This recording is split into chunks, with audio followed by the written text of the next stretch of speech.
với bố mẹ, bố với mẹ.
มื้อที่สองแล้วน้องมาลิน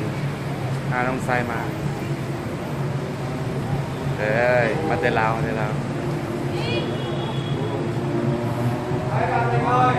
ี๋ยวจักหน่อยสิลงลินไปเข้าไปใต้ดินเนาะเข้าไปใต้ดินทางเข้า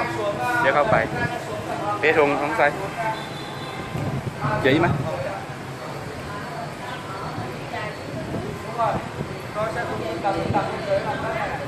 Còn trên này thì ai thích đi ở đây đi, ai thích xuống bên dưới này xuống. มาทัวร์ถึง Còn không sang bên kia.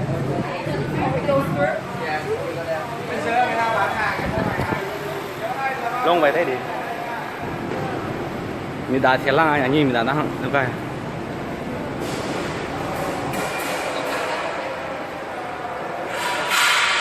มีดาเจ้ามานะผมจีบเจ้าก็พิจตัวแม่ตัวเชื่อมีน้ำเนื้อน้ำเนื้อแต่เป็นน้ำมาช่วยมีอะไร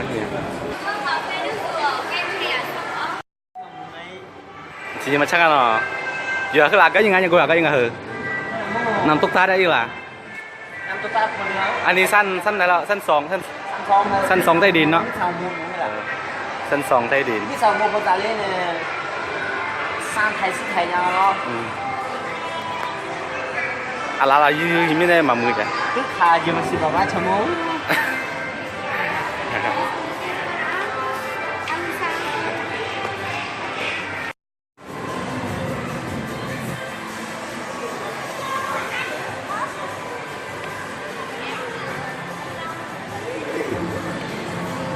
ครับเลย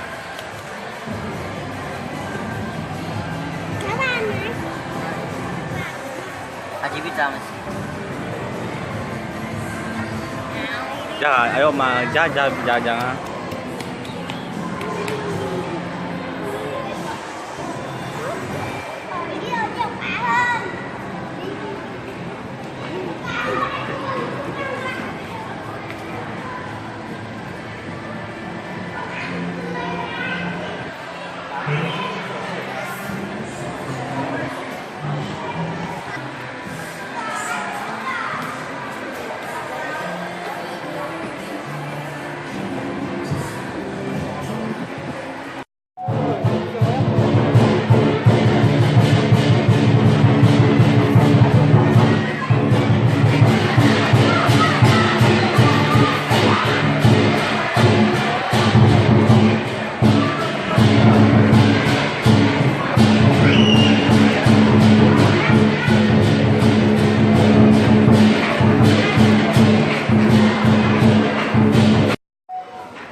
กินบุฟเฟ่ไทย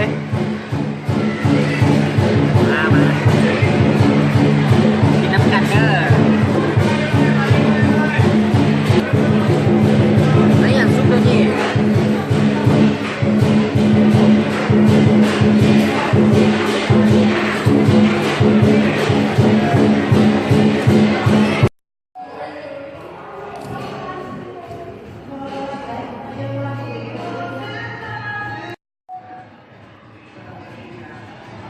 นครหลวงฮานอย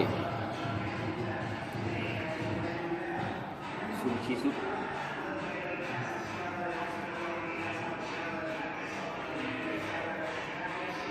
พาน้องไซมลินเบิงนาง ยอดเลย ตอนนี้ยึดตึกสูงที่สุดมีกล้องจะเป็นแก้วเห็นรถเลย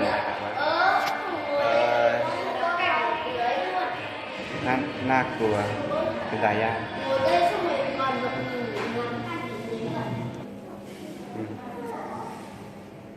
ค่าน้ำใสมาเอง ว่าซูมขนาดนี้เลยนี่ว่าอย่างเราโคไทยเนาะที่เดียวกับคาโมอันนั้นอย่างเรา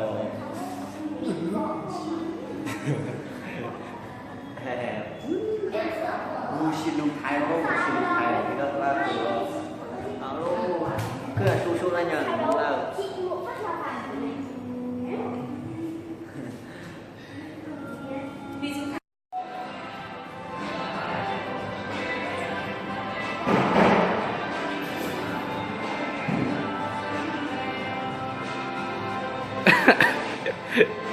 วิดีโอง่ะวิดีโอ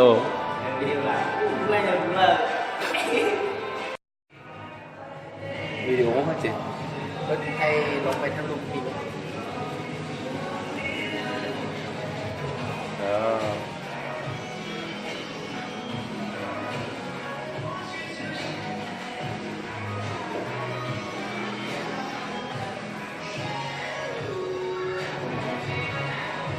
ได้จริงอ่ะเราเรามอง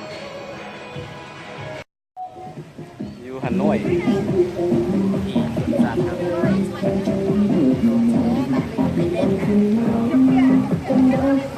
ฮันโน่ย การออนไลน์ครับโลกก่อนโลก เขามาถามมาที่ไทยหูว่าบ่ไทยเนาะ ตั้งใจไทยพูด มีกล้องอ่ะ เก็บไว้เบิ่ง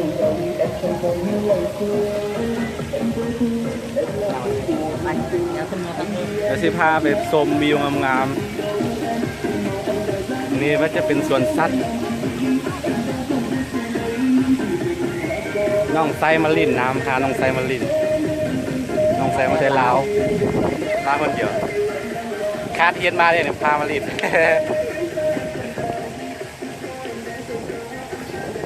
กลับมานะกลับมา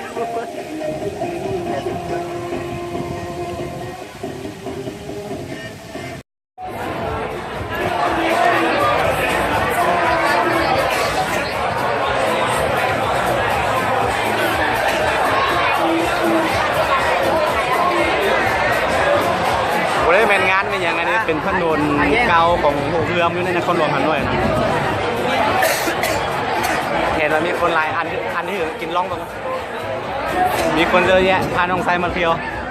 ยิงเสาข้างล่างนี่ทั้งหลังน้องไซ เดี๋ยวจะคน เอายกเบียร์ ถนนเก่ากินเบียร์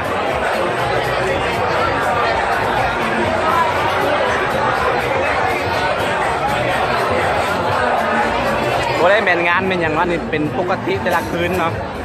เดี๋ยวนี้ประมาณ 12 โมงแล้วรู้สึกได้แดดน้องรู้สึกได้แดด ว่าสบายใจแล้วก็มวนลาย ม่วนว่ะ อยู่บ้านเราก็มีจังซี่เรามีแบบนี้ เป็นครั้งแรกมันเนาะเนี่ยเนาะ แรงมีได้มาการ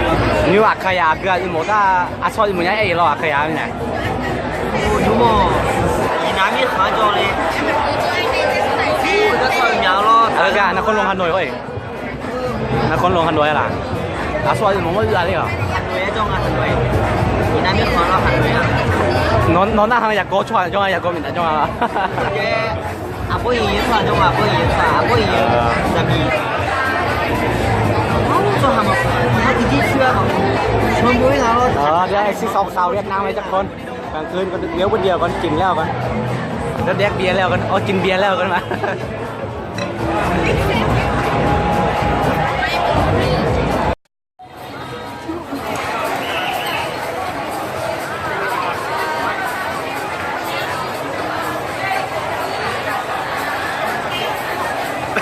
วิดีโออ่ะวิดีโออ่ะวิดีโอ ไอ้วิดีโอน่ะมุขตัววิดีโอ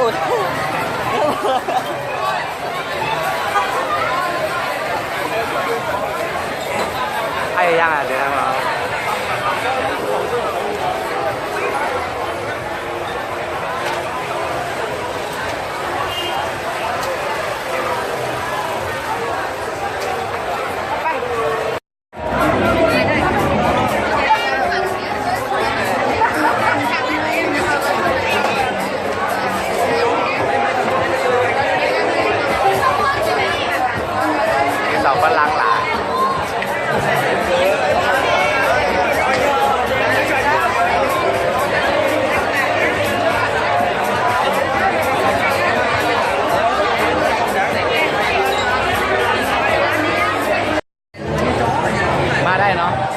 เป็นแต่คนต่างประเทศข้าวก็เป็นคนต่างประเทศด้วยกันจะเป็นคนอาเซียนคนลาวนะ